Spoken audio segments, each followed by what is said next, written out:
Ever since I was a kid, everyone told me I looked like a princess, like a Barbie doll. They told me I could have everything I'd ever wanted based only on my looks. I got parts in several commercials when I was in primary school, and that's when I started to get noticed by model agencies and the like.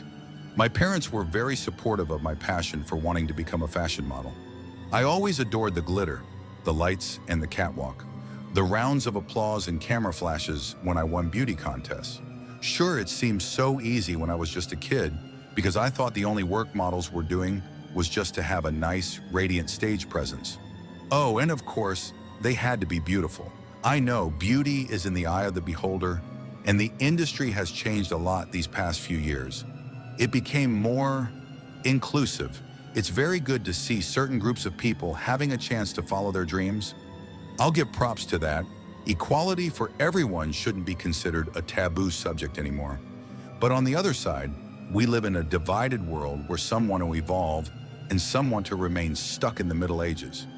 In my teenage years, it was easier. I won every single beauty contest. I was the prom queen, and that got me a lot of recognition, but as you can guess, a lot of haters too. Haters and perverts. On all my socials, I received hate messages telling me that I should quit, that I'm not good enough, all that bullshit. I got approached online by all sorts of pervs, some of them old enough to be my great-grandfather. They were sending me both depraved messages and disgusting photos. Sick fucking degenerates. When I turned 18, I signed my first professional contract, and I learned what I had to do in order to keep up with the competition. If I wanted to be the best, I had to do sacrifices, and those I did a lot. So much more that I lost track of who I really was. The real me wasn't there anymore. It was just a distant memory, a moment lost in time, a spark rising from a bonfire and getting swallowed whole by the vicious darkness of the night. As I grew up, I felt my body changing. My features, my weight, and my height changed, and I had to be careful how much water I drank, what foods I ate, what beauty products I used, how much sleep I got. Those things kept me going and helped me become the best version of myself. Just like in the magazines and just as I saw on those fashion TV channels. Top that with a strong personality and exquisite stage presence, and I had it all. The world was at my feet. Then everything started changing. I looked in the mirror one morning and I thought my nose was abnormally long, and I started hating myself for that. I thought I was perfect, and I didn't understand what was going on. My mind clicked, just like that. I was having a mental breakdown. I started crying, rivers of tears flowing down my cheeks. The white lines they left on my face were a reminder of the fact that perfection doesn't exist. We don't even know what perfection is, as we never saw anything perfect in our lives, and we will probably never will. I called my agent and I told him to find me the best plastic surgeon in the country, as I wanted to change my nose. I was sobbing and she told me that it was going to be okay, that I was just having a hard time. She asked me what happened, and I told her. I told her that my nose was too long and too ugly, and that I hated it. I wanted to have surgery so I can be beautiful again. A couple of days later, I went and had the rhinoplasty, and after a month of post-operatory healing, I felt great when I looked at my nose. It was small and beautiful, and it complemented all my other facial features. The next morning while I was in the shower, I looked at my legs, and they seemed disproportionate in comparison with the rest of my body. My thighs seemed fat, like a really big fatty piece of meat was just attached to them, and I hadn't even noticed it until now. I started sobbing uncontrollably, and I even smacked my head against the wall in a rage fit. "Why can't I be perfect?" I screamed as I crouched down in the shower cabin. "Because you need more. You need more cuts to be perfect. You need to remove every imperfection, every little single bump on your skin. You need more cuts," a voice answered. I asked who that was, and I heard a sharp scratching that seemed to come from the mirror. I got out of the shower and the voice told me to come closer to the mirror. "I'm you in 50 years if you don't have more surgeries. Do you like what you will become? Do you like what you see?" the woman asked me. She was disgustingly ugly, frightening to look at. Her wrinkled face looked awful, and her lips showed signs of implants.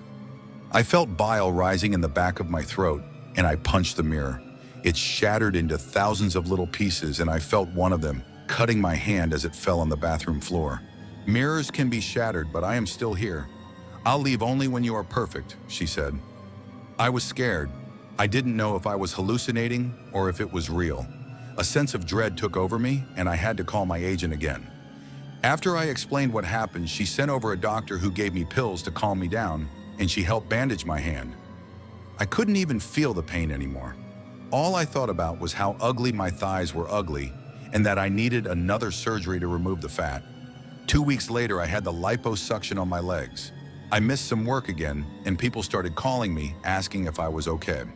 Fortunately, the healing process took only 14 days, and I was as good as new. I took the catwalks again.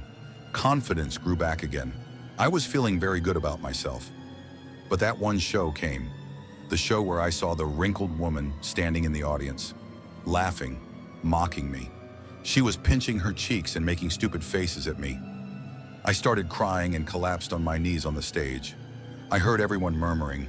I even saw some people from the audience laughing at me, mocking me too, giving me puzzled looks, like they were guided by the wrinkled woman.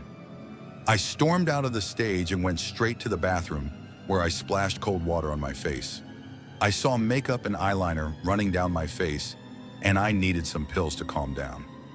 Panting heavily, scared and alone, I had to look in the mirror again. I looked at my cheekbones. They seemed off. I didn't like them. I didn't like myself. I was ugly again. I let out another scream and went back home. The house was filled with my fear, and my negative thoughts floated in the air. I drank half a bottle of whiskey and I cried myself to sleep. I woke up sweating and I looked at the ceiling. The wrinkled woman unnaturally rotated her head, and I felt her neck cracking while she did so. She asked me when I'll change my cheekbones, and I replied, as drunk as hell, that I will do it next week.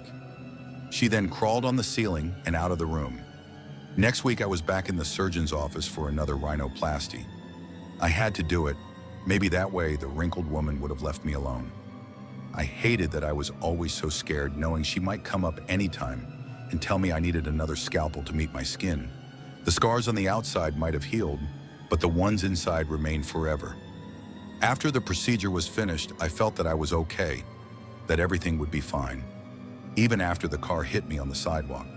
Even after the driver, a woman who was always coming in second in beauty contests after, yelled, "I knew you bitch were cheating. That's how you're always winning.